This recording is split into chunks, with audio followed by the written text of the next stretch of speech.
let's move to hands. I'll help you out with some hands and the conditioning sets that I do, that I've been doing forever.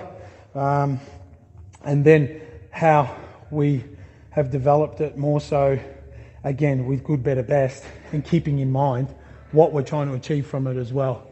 All right, so what we do from here is our 50-50 stance is all good. We stay in that position, and we're going to work with our front jab. So just our front hook, front shataski, and then you've got to work with that bag as well. Don't just keep your feet there and then just use your arm motion. You've got to continue to twist your hips. You've got to feel different patterns with it. As that's happening, keep your other hand up. You can't keep it low. You can't just keep, practicing a bad habit like this. Okay, yes, we don't wear gloves while we're punching. We've got our 2 knuckles. So you've got to continue to feel that. You want to drive it with that position, that hook, shataski up. But that's how we start it. And then we go into a 10 count and you mix it up. And then you've got to twist your body a bit more and keep your hand. Okay, just into that rib area there. Up here, from hip to rib. Yes, and we play there. And you keep playing. Okay, then you position it to the other side as well. Okay? Like so. Okay? Then you've got to play doubles. You've got to go with the double ups. You've got to go left, right. Same position, into the rib.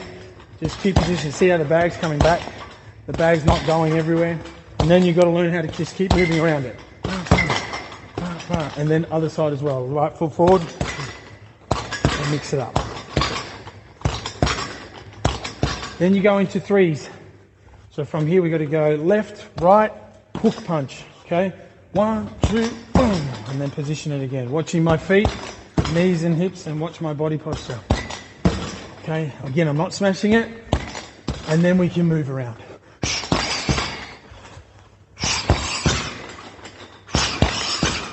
And we go the other way, right foot. 1, 2, 3. Other side and so forth. Moving around. Again, keeping that hand up. Okay? Just to the chest and to the ribs. Chest, ribs. Chest, ribs. So there's one side, just keeping on the left, for example. Then another, 10 seconds to 30 seconds. Now combine it. Now mix it up. Now mix it up. There's there. You can stay on the same side a couple of times. Then mix it up. And so on. And take your time. Move around. Yep, we don't wear gloves. Yep, you're going to cop some issues. But if you're not conditioned and doing it for a long time, please, you're going to have to tape up. You're going to have to put some gloves on, mitts and so forth, until you start getting your knuckles and your conditioning up to a higher level. All right? So don't get shitty with me when the skin starts coming off, because it literally starts coming off. Okay, I should have touted that at the beginning. So you've got the ones, you've got the 1, 2, and then you've got 1, 2, 3. And then you've got to move around, and then you've got to combine it together. Left side, left side. 2 lefts, 1 right, 2 lefts. Mix it up. That's the game. Keep going. Set a timer. Look at the clock in your gym or at your house and go, okay, 1 minute, done. All right, so then from there, that was all from the straight arm.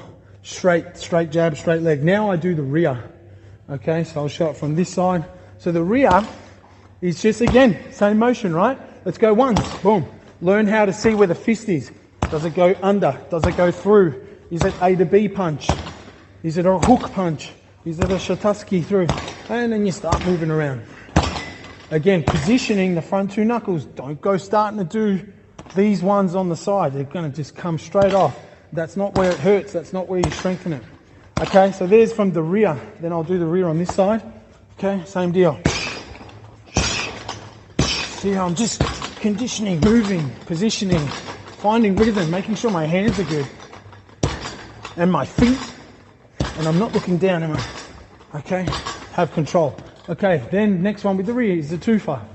2, so rear hook. Okay, so I'll show it here. And then you move around. Get to 5, get to 10, however you want. Then position it the other way. Okay, so we go. So I did that one. Okay, so now we're going to go here. Bam, bam. From here. Ready? This one was my favourite by far. Yeah. Moving around, double. Then triple. triple, rear, rip again. Is it a rip? Is it an under? Is it a hook? Is it a jolt into the floating rib bit, slicing through, and then position it back with your third. So rear, hook, rear, and slowly. Ready? Just to warm it up. Now see how, look at my obi. See how my obi moves, my hips move, my knee, my ankles have to move with it. Very important. My chest isn't leaning too much. I'm not too close. I'm swinging it through. So rear, hook, rear. Okay, opposite leg, always opposite. There's your threes. Okay, work your way around that. Play around it, come back. So many cool things you can do there. Okay, so we've got same side. We've got rear. Yeah, and then you play on off. On off means, are you going to go 1, 1, 2? So same hand, on off. I call it just on the same hand. On, off. Bang, bang, bang. Then you're starting to do one sides. And play again. Again, my training and teaching has been across, again, it's difficult to always explain to many, but in competition for Kyokushin, we're not bare knuckling to the face, or else we're going to be done in 2 seconds. So we take the risk in tournament fighting where we can commit heavily and not have to worry. Of course we have to worry. We have to worry about the head kick. We have to worry about a knee. We have to worry about certain activity to our face. But we have confidence. More and more and more you compete to practice, these habits and so on in your rhythm, in your method. Obviously there's going to always be feedback. Embrace it. Embrace it. The next one I'm about to show you is what my Shihan showed me with the feedback, which is after all that workout that we would do, and I would stay back for half an hour, just working back on the big mitt, boom, boom, boom, positioning my wrist, positioning the angles, seeing how the jarring and the trauma of the punches were going. So then we added in the doubles, which I was showing you, which was with a lead and a hook, but then we would do it from the straight and then use our shuffle step. Boom, and then back. Use distance management, see where it's at, get the opponent to throw with their opposite hand, tuck it away, double shitasuki, double rip. So you practice here, and it can be off to the side, bang, bang. It can be straight under, boom, boom. Okay, and then you start playing the doubles from there. So as you jabbing here, move, boom, and then you add in more combinations. So it's again, I could keep going for a long, long time.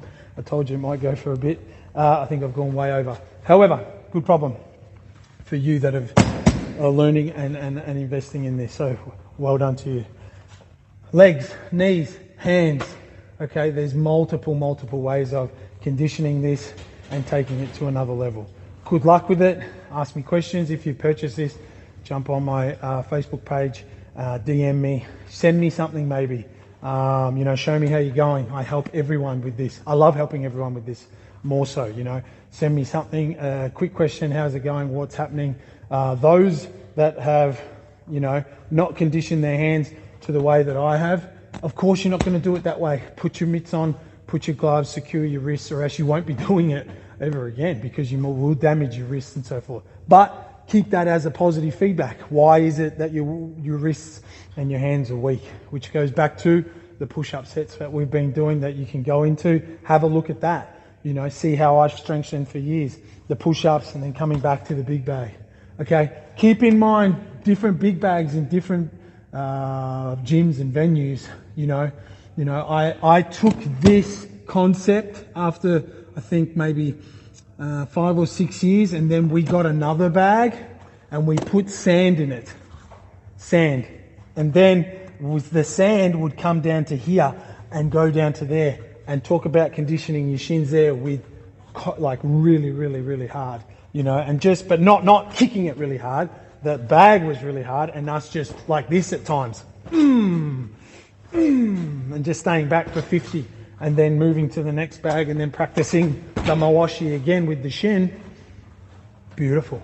So if I see any of you using the big bag and you're just cracking on, and then you're thinking why you've run out of steam in 2 minutes on the big mitt, you have not done the big mitt any favours, or you, okay?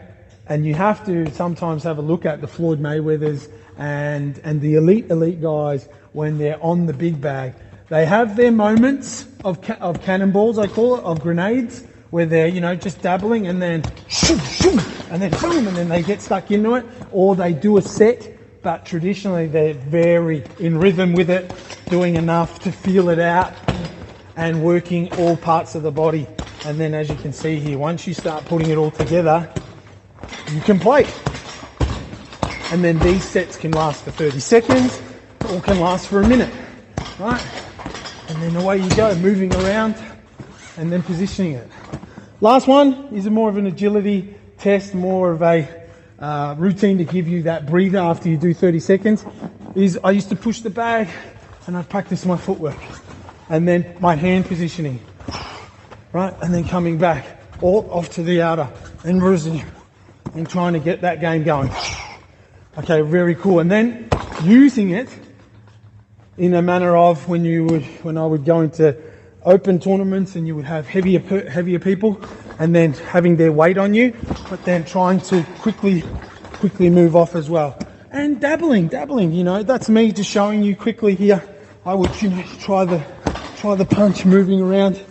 Maybe this happens and then you feel the weight and you can transfer it through. I hope that helps you. Good luck and ask me any questions.